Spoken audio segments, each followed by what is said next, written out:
Thing in my life is fulfilling and moral, why would he condemn or reject it? Okay. Ma'am, I played college and I played basketball in college. And I can promise you, when we went on the road and played some of the campus colleges we did, there were women out there who my teammates really enjoyed having sex with. And I can promise you, after having sex with them, they didn't come back to our team plane and say, oh man, that was a bummer. That was not good. That was really horrible. No, they came back saying, wow, she was hot. And boy, you should have seen her in bed. Wow. Okay, so now you got to start thinking it through. Is there a purpose to life or is there no purpose to life? Is there a purpose to sexuality or is there no purpose to sexuality? And according to Christ, there is a purpose to life, there's a purpose to sexuality, there's a purpose to power, there's a purpose to money, there's a purpose to education. Find out what that purpose is from the God who created you, who loves you, who gave you the beautiful body that you have, the beautiful mind you have, all the gifts he's given you. I am here to introduce people, not to me.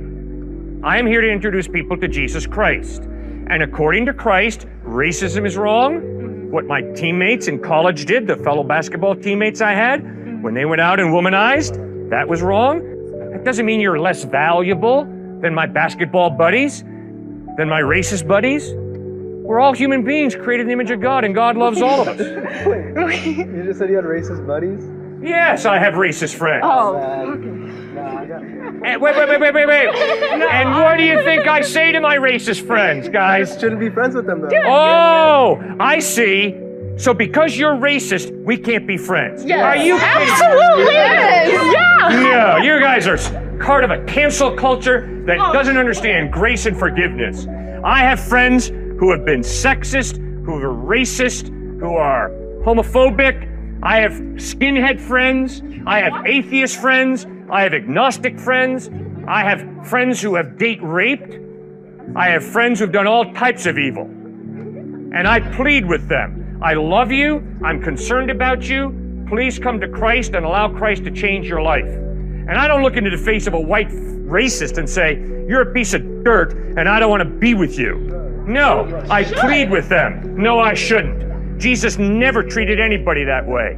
That's contradictory. No, it's not. God would not forgive that. No, it's not contradictory. Let me explain. It's a great question. That's not a Man, question. do you think I've ever sinned? Good, you're right. You made a great point. Do you think I've ever sinned? Do you think I've ever done evil? Yeah. Yeah. Well, then why should Joshua be my friend? If I've done evil, why should Joshua be my friend in your cancel culture? Because I've done evil. You see, Jesus Christ contradicts cancel culture. Jesus Christ says you're all sinners. And now you better learn to love each other. You better learn to forgive each other. You better learn to accept each other. And so I love you and you. That's completely different. Ma'am, you don't think that I look my racist friend in the face and say, keep being racist, buddy, because I like it. No. When I am with my racist friends, I say, buddy, will you please think harder? Why are you racist? I just don't understand how you can preach about, any Christian I meet, it's spreading love, it's, I'm gonna pray for you, I hope you find your way, like, this very positive, outlook, but yet you can accept people for being racist, for having these sinful natures, like, it's almost like you're only fitting these standards to what you want to agree with and not having an actual, baseline rule for yourself. It's only what's here's convenient. the baseline rule. He is a sinner, and I love this sinner. I hate his sin, but I love him a sinner, which is the same way I view myself. I'm a sinner. I hate my sin. I hate my sin, but I affirm my value as a human being. That's different because that's an internal struggle. Like, okay, that's something that I don't like about myself that I want to change. But it is completely different when you put that outward towards another human being to show that hatred towards someone else. And the fact that you can accept that because it's like, oh, well, it's something they need to work on. Like, no, that's totally okay working on yourself. But as soon as you exude that hatred towards other people, that's when it becomes not okay. What are you doing right now to me? I'm not being hateful at all towards you. No, but you're correcting me. You're saying you're right and I'm wrong. And guess what? I respect you. That's fine. But don't you see how you're contradicting yourself? You're telling me not to hate his lust and anger. You're telling me that to accept the man means I got to say, your lust is cool, your anger is cool. I think That is not love. To love the man means I want his best. And I'm convinced that if he lives a life of lust and anger, it's going to hurt him. Therefore, I'm going to plead with him. Please follow Christ and change by the grace of God. And guess what? He's going to say the same thing to me. And we're going to be brothers who really care about each other. We're not going to be some superficial twits who go around saying, oh, you want to lust after women? Go after it, man. Because we know that that's dishonoring to Christ. And we both want to follow Christ. no, I'm sorry. Do you mind if I No, step go in? ahead. I think that it is absolutely beautiful to support your friends when they are working through something. I think that's great. Thank you.